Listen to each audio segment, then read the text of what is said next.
Ever wonder what it takes to prep an RV for travel day? Well, we're gonna show you. Step number 1 is always check the truck and see if we could use some extra gas, because it's way easier to fill up before you hook up, and that's what we like to do. So getting gas is kind of my chore because Daniel's gonna do all the work when we actually drive. Daniel and I typically split up our chores for a travel day.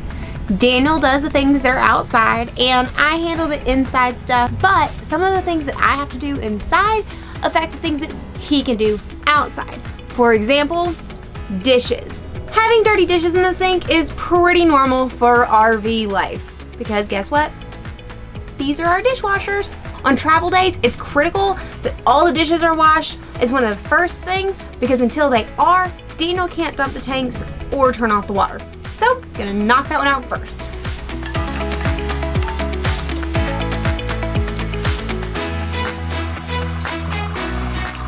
I'm not exactly being conservative about water. It's a lot like being at home as long as you're at a campsite.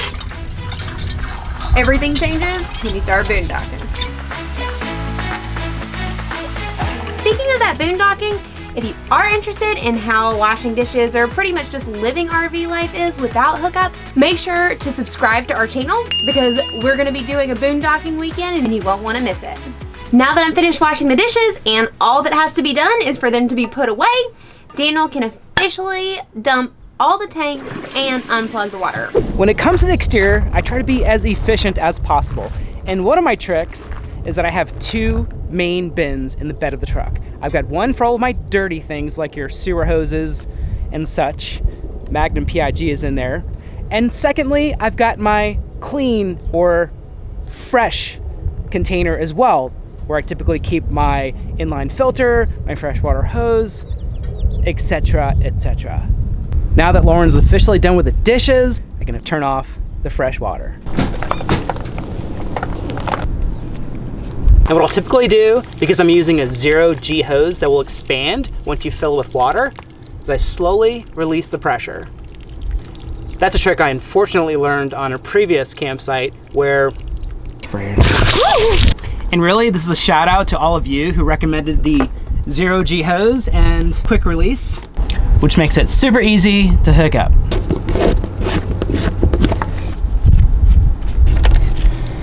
This is my Y connector. I've got a water pressure regulator for my fresh hose because I try to keep the PSI around 40 and 50.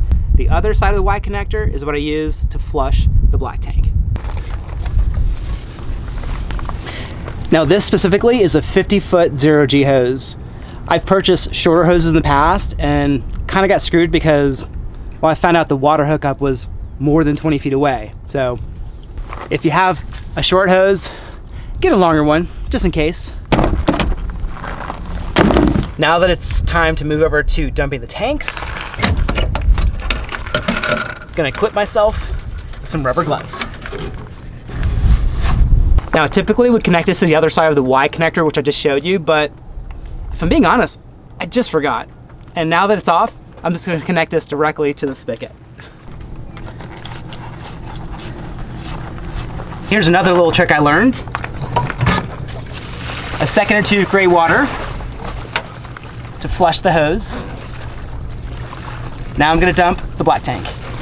This is where Magnum PIG gets to work, by keeping the hose connected to the sewer drain.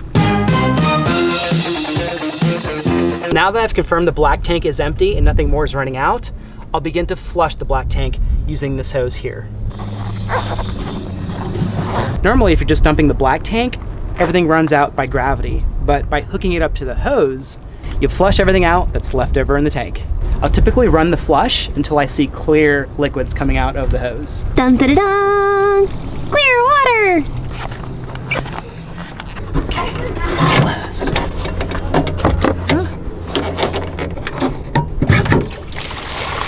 Now, we're dumping the gray tank.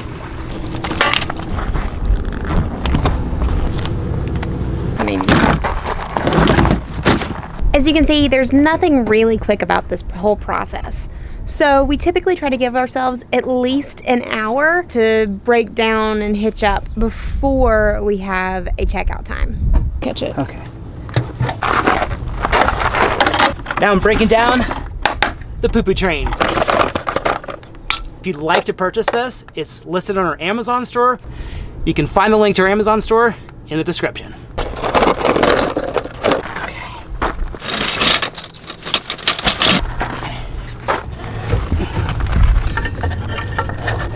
And the cap goes on the stinky slinky.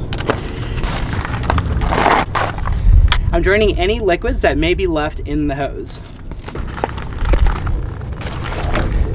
One more cap.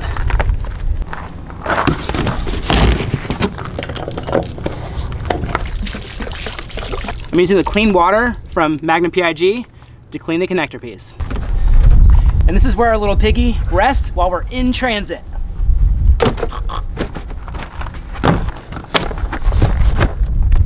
Going to the truck.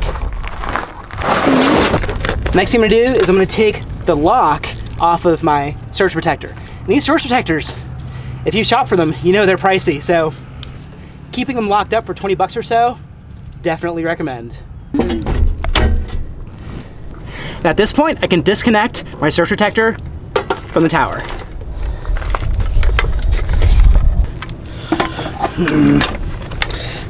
Sometimes it comes out easy. Here we go. Okay.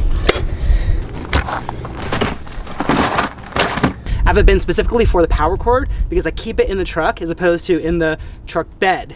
The reason behind that is that plugging in power is the first thing I do, besides adding chocks to the back wheels, of course, when we get to a campground. That way Lauren can tackle the interior upon arrival.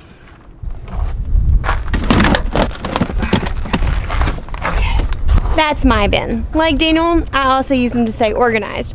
So this is the one I'm gonna use to finish the inside prep. Time to pull the truck around.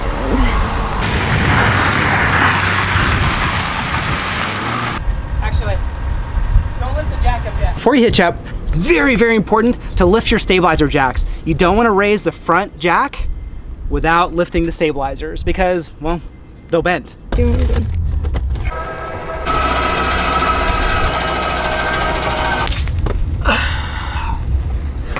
All right, everything looks good. All clear. Daniel and I always tag team hooking up the truck. He's so good at it at this point, he probably doesn't need me, but it's nice to have a teammate. Speaking of. 2 feet from, 1 foot from, keep her coming, 2 more inches, and you're good.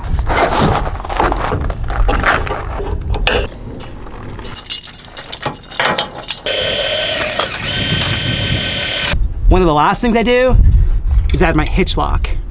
I was told by tech that this will help to keep the latch in place when you're driving. Now that everything outside is pretty much completed except for removing the chocks, now we're gonna finish up the inside. And thankfully, Daniel and I did a pretty good job this week keeping it clean, so it shouldn't take too long. The purpose of this box is to store the things, well, there are a few things in here that are just kind of random, but to store the things that I need to do final pack up of the inside. So my computer bag, this is the random stuff, but it's mostly in here so that I can stuff it on top of the things that I'm going to put in here so it's nice and snug, because it's basically going to be an earthquake in here. So let's start here. Most of the time while we're traveling, while Daniel drives, I work. So I pack this bag so that it's super easy for me to get whatever I need done, like video editing, on the road. What? I actually use these little things that go over the sink as side tables while we are hanging out in the Airstream. When all the dishes are clean, set these back on top of it. And you might notice my sink is a little bit dirty, but when we get to the next campground, I'll do a full wipe down of the entire place. It's just part of the process. It's really important that everything has a place. So, for example, with my kitchen soaps and stuff, I put these underneath the trash can. They stay nice and snug, works great. Now we're gonna fill up my bin. So what I'm putting in this bin is all the decorative items that we keep around the Airstream when we're parked. I do a quick scan of the Airstream, pull all the random things, put them back here on the bed, and then I'll pack my bin. Bathroom plants. I also store all of our tech in here. So getting that all organized to go in the bin is a real thing, because cord management kind of sucks.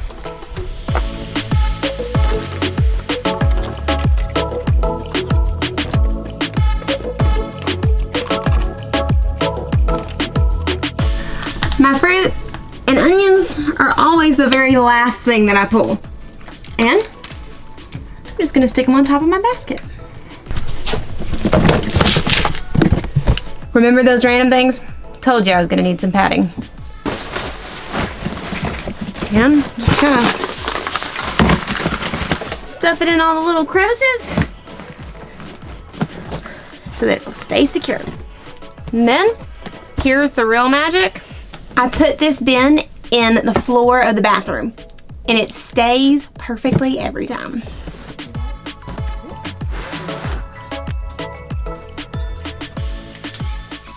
Now that all the random stuff is done, we need to shut all the windows and close the blinds.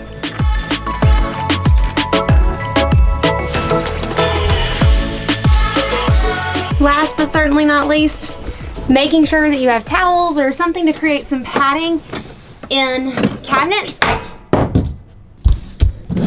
As I was saying, things move around a lot in here. Having something that pads them, like a towel, ensures that, well, nothing will break, but it reduces the risk.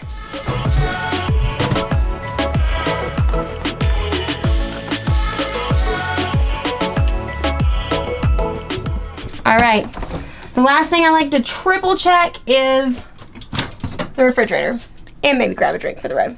But I'm always listening for that click, because one of the most common things that happens is we come back and all the blueberries, all the oranges, all the whatever are all over the floor, and that's a sad day. But with drink ready, let's grab the backpack and let's hit the road. Still gotta take those chocks out, but we're about ready.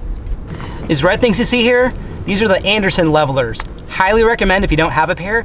It helps me to balance the Airstream when we're on uneven terrain.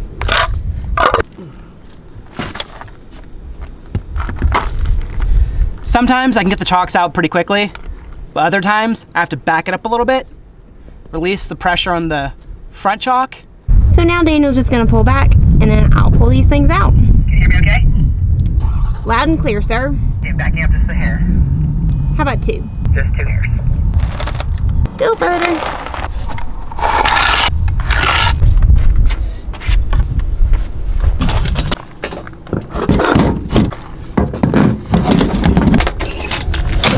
The absolute very last thing that we do is a brake check.